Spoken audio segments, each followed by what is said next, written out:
नमस्कार दोस्तों। आज हम लोग का जो टॉपिक है वो है पॉलिनोमियल्स। पॉलिनोमियल में मेनली हम लोग पढ़ते हैं वेरिएबल्स और कांस्टेंट के बारे में। ये हमारे पास कोऑर्डिनेट सिस्टम है, x axis, z axis and y axis, sorry x axis, z axis and y axis. तो एक्स वाई जेड को हम लोग वेरिएबल कहते हैं। एक्स वाई और जेड ये आपका होता है वेरिएबल वो जिसकी वैल्यू चेंज होता हो। आप एक्स वाई जेड के अलावा किसी को भी वेरिएबल कह सकते हैं, बट यहाँ पे एक्स वाई जेड को हमने वेरिएबल इसलिए कहा है क्योंकि हमारे पास x axis, y axis and z axis, ये 3 एक्सिस है। इसके अलावा जो आपके नंबर्स होते हैं वो कांस्टेंट कहलाते हैं। ऑल नंबर्स ये होगा आपका कांस्टेंट।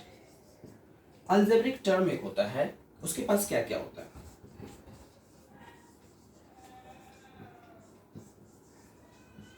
अलजेब्रिक टर्म, इसके पास कोएफिशिएंट होता है, वेरिएबल्स होता है एंड डिग्रीज होते हैं। सपोज कर लीजिए 2x⁵, ये आपका हो गया डिग्री। डिग्री मतलब पावर राइज्ड ऑन वेरिएबल्स। ये हो गया कोएफिशिएंट।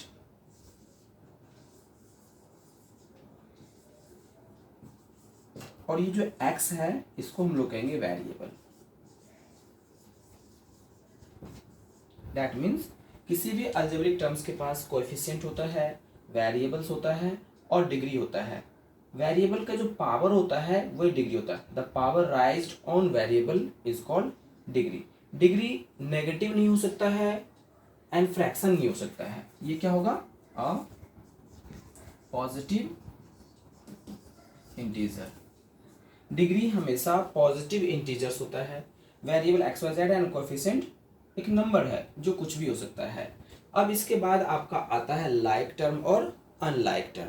लाइक टर्म और unlike term, like term and unlike term. Like terms वो होते हैं जिसका वेरिएबल सेम हो, डिग्री इक्वल हो। अनलाइक टर्म में आपका वेरिएबल सेम हो भी सकता है और नहीं भी हो सकता है। उसी तरीके से डिग्री आपका सेम हो भी सकता है और नहीं भी हो सकता है। लाइक टर्म का अगर हम लोग एग्जांपल लें 2x 3x 7/2x, ये आपका लाइक टर्म है क्योंकि यहाँ पे वेरिएबल x डिग्री 1 1 1। दूसरा अगर हम लोग एग्जांपल लें, second example 3/2x² y 4/2x² y, ये भी आपका लाइक टर्म है। वेरिएबल xy, डिग्री आपका 2 + 1 3, 2 + 1 3। अनलाइक टर्म हम लोग इस तरह से एग्जांपल ले सकते हैं x y z, degree same है बट वेरिएबल आपका डिफरेंट है, अनलाइक टर्म्स हो गया। सेकंड एग्जांपल x² x³, यहाँ पर हमने क्या किया है, वेरिएबल सेम रखा है बट डिग्री चेंज कर दिया, ये भी आपका अनलाइक टर्म्स है। Third example x² y4 and z³, इसमें हमने क्या किया, वेरिएबल एंड डिग्री बोथ को अलग कर दिया है, डिफरेंट है, तो ये भी आपका अनलाइक टर्म्स है। लाइक टर्म्स में डिग्री सेम होगा, वेरिएबल सेम होगा।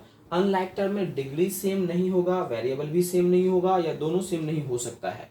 लाइक टर्म ऐड और सब्ट्रैक्ट होगा, अनलाइक टर्म ऐड और सब्ट्रैक्ट नहीं होगा। Once again, like terms add and subtract होगा बट अनलाइक टर्म आपका ऐड और सब्ट्रैक्ट नहीं होगा। आगे देखते हैं हम लोग क्वाड्रेटिक पॉलिनोमियल्स। क्वाड्रेटिक पॉलिनोमियल्स एक ऐसा पॉलिनोमियल होता है जिसका डिग्री 2 हो। इसका जस्ट एग्जांपल हम लोग लेते हैं px = ax² + bx + c।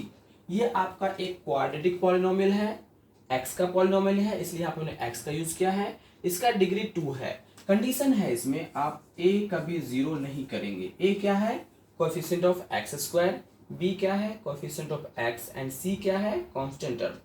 यदि आपने x² का कोएफिशिएंट दैट मींस a को 0 कर देंगे तो ये इक्वेशन आपका लीनियर इक्वेशन हो जाता है। इफ a यदि आपने 0 कर दिया तो px होगा bx + c। ये एक लीनियर आपका पॉलिनोमियल है, ये क्वाड्रेटिक पॉलिनोमियल नहीं है, इसलिए कंडीशन है कि आपका a 0 नहीं हो सकता है। दूसरी बात, किसी भी पॉलिनोमियल का जितने नंबर ऑफ डिग्रीज होते हैं उतने नंबर ऑफ जीरोज होते हैं और उतनी ही बार वो एक्स एक्सिस को इंटरसेक्ट करता है। तो यहाँ पे हम लोग देखेंगे zeros of the quadratic polynomial. Quadratic polynomial, तो जीरो का मतलब क्या होता है, एक्स की वो वैल्यू जिसके लिए वाई जीरो हो। तो इसके लिए हम लोग क्या करेंगे, a x square plus b x plus c को जीरो की इक्वल करेंगे। अब यहाँ पे हम लोग क्या करते हैं, ए कॉमन ले लेते हैं। इसको हम लोग इस तरह से कर सकते हैं, a x square plus a into b upon a x plus a into c upon a equal to zero. मैंने मल्टीप्लाई किया तो डिवाइड भी किया, मल्टीप्लाई किया तो डिवाइड भी किया। ऐसा इसलिए क्या कि इसमें से हमें ए कॉमन लेना है, हमने ए कॉमन ले लिया। तो यहाँ बच गया x square plus b upon a x plus c upon a equal to zero. अब एक हम लोग जानते हैं कि यदि टू टर्म्स का प्रोडक्ट जीरो हो, या तो बोथ जीरो होता है या तो इसमें से कोई एक। हमने पहले ही देख लिया है ए जीरो नहीं है, दैट मीन्स ये आपका जीरो नहीं है। तो मस्ट बी, ये जो ब्रैकेट के अंदर है तो ये क्या होगा यहाँ पे, सिंस ए आपका जीरो नहीं है तो देयरफॉर क्या होगा, x square plus b upon a x plus c upon a equal to zero. अब हम लोग क्या करेंगे, इस कांस्टेंट टर्म को राइट साइड में ले जाएंगे, x square plus b upon a x equal to minus c upon a. अब हम लोग क्या करेंगे, x square plus two into x into b upon two a equal to minus c upon a. हमने क्या किया, टू से multiply किया तो टू से डिवाइड भी किया दिया। ऐसा करने से हमें प्रॉफिट क्या हो गया, a square plus two a b. हमें पता चल गया कि एक्स ए है और b upon two a b है। तो कंप्लीटिंग द स्क्वायर करने के लिए हमारे पास है a square plus two a b plus b square होना चाहिए, हमारे पास नहीं है। तो हम लोग क्या करेंगे, बोथ साइड ऐड करेंगे, adding b upon two a whole square to both side. तो ये हमारे पास हो जाएगा x square plus two into a into b plus b upon two a का whole square equal to minus c by a plus b upon two a. हमने क्या किया, b upon two a both side add कर दिया। ऐसा करने से ये आइडेंटिटी आ गया, a square plus two a b plus b square. तो ये हो गया आपका ए प्लस बी इसका होल स्क्वायर इक्वल टू, इसको आप इस तरह से कर सकते हैं, b square by four a square minus c upon a, b का स्क्वायर, इसका आप एलसीएम लीजिए, फोर ए स्क्वायर, ये आ गया बी स्क्वायर माइनस, इससे अगर इसको डिवाइड करेंगे तो ए कैंसिल हो जाएगा तो बचेगा फोर ए सी। अब यहाँ पे अगर हम लोग कंपेयर करें तो देखिए आर एच एस क्या है, स्क्वायर है, तो एक्स का वैल्यू कुछ भी क्यों ना हो ये हमेशा आपका एक पॉजिटिव नंबर आएगा। तो 100% राइट साइड में भी पॉजिटिव नंबर आना चाहिए, क्योंकि नेगेटिव पॉजिटिव के इक्वल नहीं होगा, नेगेटिव नंबर नेगेटिव के इक्वल होता है, पॉजिटिव नंबर पॉजिटिव के इक्वल होता है। हमारे पास जो LHS है वो एक पॉजिटिव नंबर है, क्योंकि यहाँ पे किसी भी नंबर का स्क्वायर है। तो RHS भी एक पॉजिटिव नंबर होना चाहिए। ए का वैल्यू आप कुछ भी लेंगे वो आपका पॉजिटिव ही आएगा, क्योंकि ए पे स्क्वायर है।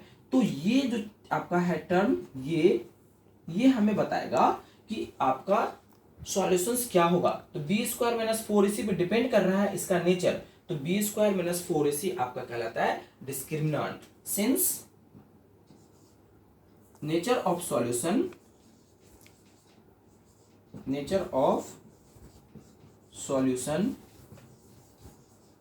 Depends on the values of b square minus 4ac, therefore b square minus 4ac को हम लोग कहेंगे डिस्क्रिमिनेंट, और डिस्क्रिमिनेंट का फर्स्ट लेटर होता है d, तो therefore d इक्वल टू हो गया b स्क्वायर माइनस 4ac। ये आपका है discriminant of the quadratic polynomial. Discriminant पे ही डिपेंड करता है नेचर ऑफ सॉल्यूशन। इक्वेशन है x प्लस बी का whole square equal to d upon four a. D क्या है, डिस्क्रिमिनेंट है, b square minus four a c. तो रूट उधर जाएगा, स्क्वायर उधर जाएगा तो रूट आ जाएगा। x plus b upon 2a equal to plus minus d upon 4a square का रूट। ये आ गया plus minus root d upon 2a। अगर उसको उधर भेजेंगे तो x इक्वल टू आएगा minus b plus minus root d upon 2a। ये हमें x की वैल्यू आ गई।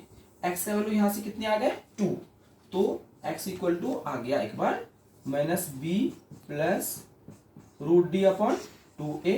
हम लोग उसको अल्फा कहेंगे and the second value is minus b minus root d upon 2a। इसको हम लोग कहेंगे बीटा। तो हमारे पास दो वैल्यू आ गया, अल्फा एंड बीटा। हमने आपको स्टार्टिंग में ही बताया था क्वाड्रेटिक पॉलिनोमियल वो होता है जिसका डिग्री 2 हो। अगर इसका डिग्री 2 है तो इसके नंबर ऑफ जीरोस भी 2 आएंगे। तो फर्स्ट आपका है अल्फा और सेकंड आपका है बीटा। अल्फा की वैल्यू है minus b plus root d upon 2a and beta की वैल्यू है minus b minus root d upon 2a। अब हम लोग जानेंगे nature of roots. Quadratic polynomial है, हम लोग इसका नेचर ऑफ रूट्स जानेंगे। अभी हमने देखा था alpha minus b plus root d by 2a and beta minus b minus root d by 2a। तो रूट्स का नेचर डिपेंड करता है डी की वैल्यू पे। तो डी का वैल्यू क्या हो सकता है, या तो डी नेगेटिव होगा, या तो डी जीरो होगा, और या तो डी आपका पॉजिटिव होगा। यदि आपका डी नेगेटिव हो that means less than zero हो तो क्या होगा, then both roots will be imaginary, that is no any real root। that means यदि आपका d नेगेटिव है तो रूट्स आपके क्या होंगे, इमेजिनरी होंगे, मतलब रियल नहीं होगा। हम लोग एक एग्जांपल लेते हैं। px equal to 2x square plus 3x plus 8 ये हमारे पास है। यार a की वैल्यू क्या है 2, b का वैल्यू क्या है 3 एंड c क्या है 8। d क्या होता है b square minus 4ac। b की वैल्यू क्या है 3 का स्क्वायर माइनस 4 इंटू 2 इंटू 8। जब आप इसे सॉल्व करेंगे तो आपके पास आंसर आएगा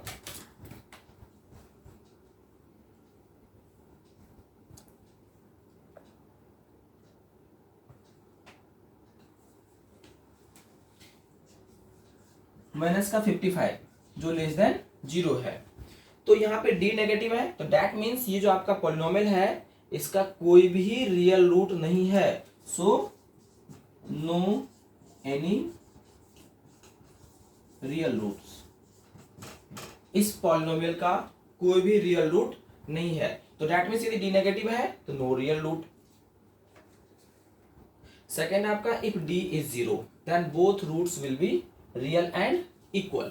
डी यदि जीरो है तो बोथ रूट्स क्या होगा, रियल भी होगा और इक्वल भी होगा। देखिए हमने अल्फा क्या देखा था minus b plus root d by 2a। इसमें आप पुट कीजिए डी की वैल्यू तो ये क्या आ जाएगा माइनस बी बाय 2a। और बीटा भी हमने क्या देखा था minus b minus root d upon 2a। ये आपका आ गया माइनस बी बाय 2a। तो देयरफॉर हम लोग क्या कह सकते हैं alpha equal to beta equal to minus b by 2a। That means यदि आपका रूट डिस्क्रिमिनेंट आपका जीरो है तो बोथ रूट रियल होगा एंड इक्वल होगा और उसकी वैल्यू क्या होगी माइनस बी बाय 2a का। एग्जाम्पल लेते हैं px equal to x square minus 4x plus 4।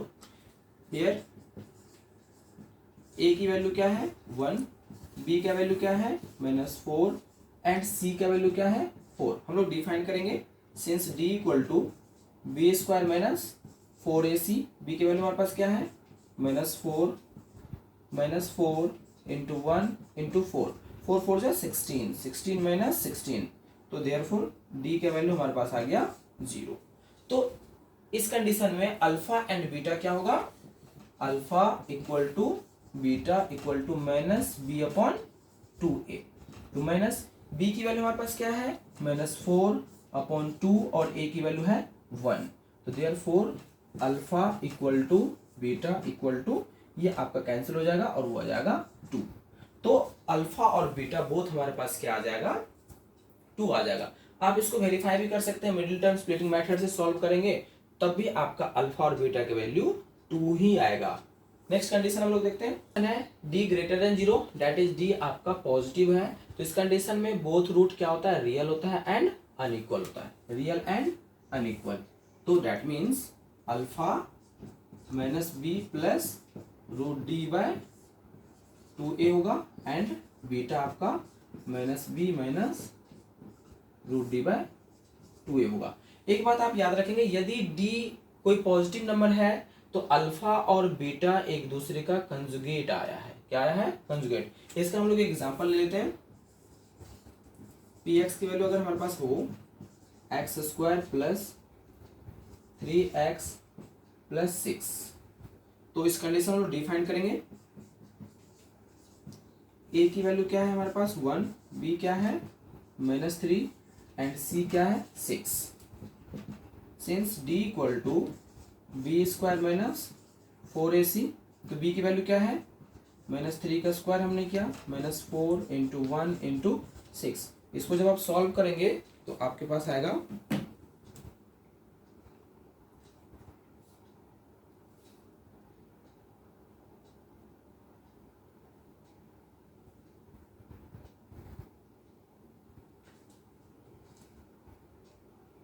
रोक लेना। तो हमारा डी आ गया नेगेटिव -15। दैट मीन्स इस कंडीशन में भी आपके रूट्स क्या होंगे, इमेजिनरी होंगे। तो हम लोग देख रहे थे डी ग्रेटर देन 0, तो हम लोग नेक्स्ट एग्जांपल लेते हैं, कोई सेकंड एग्जांपल लेते हैं। px equal to x² minus 5x plus 6 हमने ले लिया।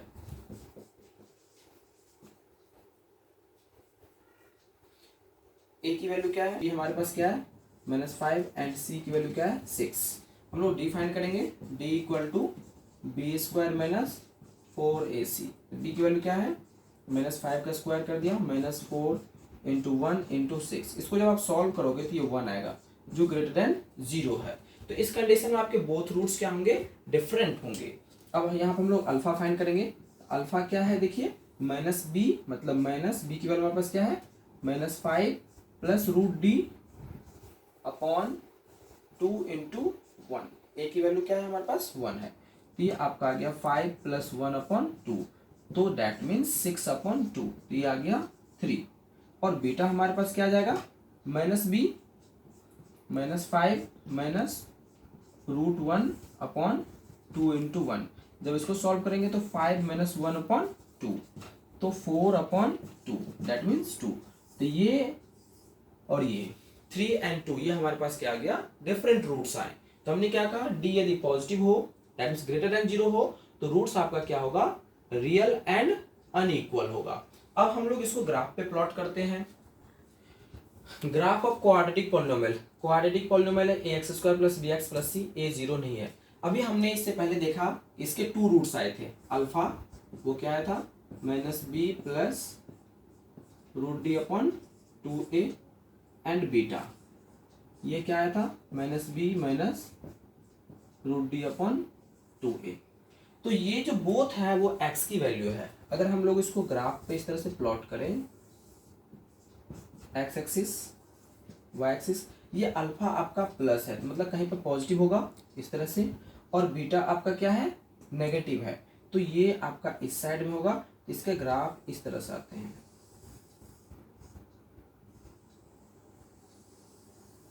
ये हो गया ये ओरिजिन। इस पॉइंट का कोऑर्डिनेट क्या होगा, x पे अल्फा एंड y पे 0 है, और इस पॉइंट का कोऑर्डिनेट क्या है, x पे बीटा एंड y पे 0 है। ये पॉइंट क्या होगा, ये y एक्सिस पे है। दैट मीन्स जब आप इसको 0 कर देंगे y को, तो y एक्सिस पे x 0 है, तो इस पॉइंट का कोऑर्डिनेट आ जाएगा आपका x पे 0 एंड y पे c। इसमें आप 0 पुट कीजिए, ये वो पॉइंट है जो y एक्सिस पे है, तो वाई एक्सिस का मतलब x0, इसमें आप x0 पुट कीजिए तो ये भी जीरो, ये भी जीरो, तो क्या बचेगा c। तो इस पॉइंट का कोऑर्डिनेट हो गया 0c, इस पॉइंट का अल्फा बीट 0 एंड बीटा 0। ये ग्राफ एक्स एक्सिस को 2 टाइम्स कट कर रहा है, इसलिए क्वाड्रेटिक पॉलिनोमियल्स के 2 रूट्स होते हैं और इस ग्राफ का नेम है पैराबोलिक ग्राफ, जो कि पैराबोला के शेप में है। आप अगले नेक्स्ट क्लास में पैराबोला के बारे में भी पढ़ेंगे।